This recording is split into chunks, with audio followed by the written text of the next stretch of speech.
उत्तर प्रदेश के एक पुराने कस्बे से थोड़ा दूर जंगलों के बीच एक वीरान हवेली खड़ी थी। लोग उसे काली हवेली कहते थे। कहते हैं कि दिन में वह सिर्फ एक टूटी फूटी इमारत दिखाई देती है, लेकिन रात होते ही वहां कुछ ऐसा होता है जिसे देखकर सबसे बहादुर इंसान भी कांप उठता है। यूट्यूबर रोहित और उसका दोस्त विवेक ऐसी जगहों पर जाकर वीडियो बनाते थे। जब उन्हें इस हवेली के बारे में पता चला तो उन्होंने तय किया कि इस बार यही रात बिताई जाएगी। भाई, अगर यहां कुछ भी नहीं निकला ना, तो हमारी वीडियो लाखों में जाएगी। दोनों हंस पड़े। शाम ढलने लगी।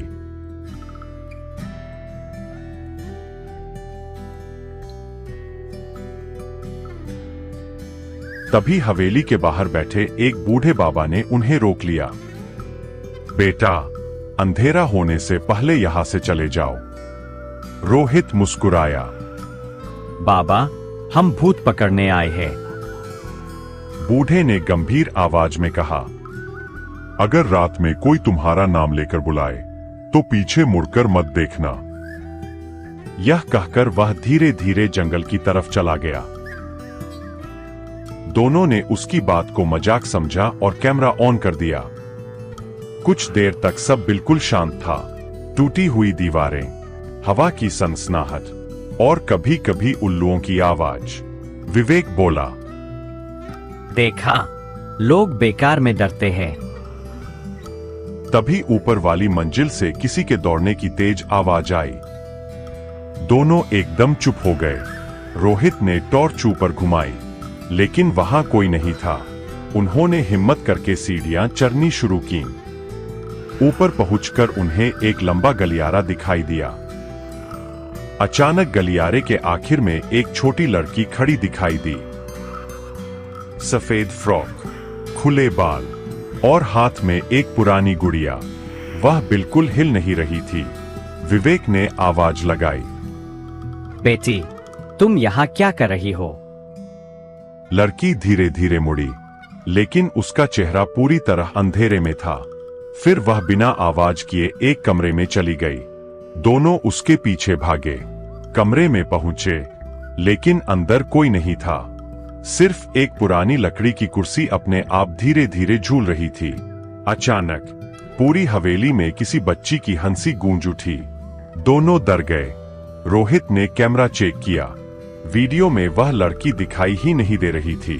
ऐसा लग रहा था जैसे दोनों किसी खाली गलियारे के पीछे भाग रहे हों।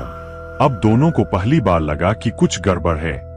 उन्होंने फैसला किया कि अब बाहर निकलना चाहिए। वे सीढ़ियों से नीचे उतरे, लेकिन नीचे पहुंचते ही फिर उसी मंजिल पर थे। दोबारा उतरे, फिर वहीं। तीसरी बार उतरे, फिर वही गलियारा। अब दोनों की सांसें तेज हो चुकी थीं। तभी पीछे से किसी ने बहुत धीरे से कहा, रोहित। दोनों जम गए। आवाज बिल्कुल रोहित की मां जैसी थी, लेकिन उसे बूढ़े बाबा की बात याद आ गई। उसने पीछे मुड़कर नहीं देखा। कुछ सेकंड बाद फिर आवाज आई, बेटा, मेरी मदद करो।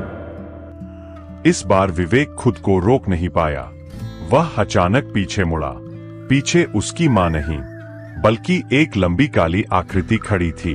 उसकी आंखें पूरी तरह सफेद थीं और उसका मुंह असामान्य रूप से बड़ा था। विवेक जोर से चीखा। अगले ही पल वह आकृति गायब हो गई। दोनों जितनी तेज भाग सकते थे भागने लगे। भागते भागते वे हवेली के सबसे बड़े कमरे में पहुंच गए। कमरे के बीचों बीच एक बहुत बड़ा शीशा लगा था। रोहित ने उसमें देखा और उसका दिल धड़कना भूल गया। शीशे में वह और विवेक तो दिखाई दे रहे थे, लेकिन उनके पीछे दर्जनों लोग खड़े थे। सबके चेहरे झुके हुए, सब सफेद कपड़ों में। दोनों ने तुरंत पीछे मुड़कर देखा। कमरा बिल्कुल खाली था। फिर दोबारा शीशे में देखा। इस बार वे सभी लोग धीरे धीरे उनकी तरफ बढ़ रहे थे। रोहित ने डरकर कैमरा नीचे गिरा दिया। कैमरा जमीन पर गिरते ही अपने आप रिकॉर्डिंग करता रहा।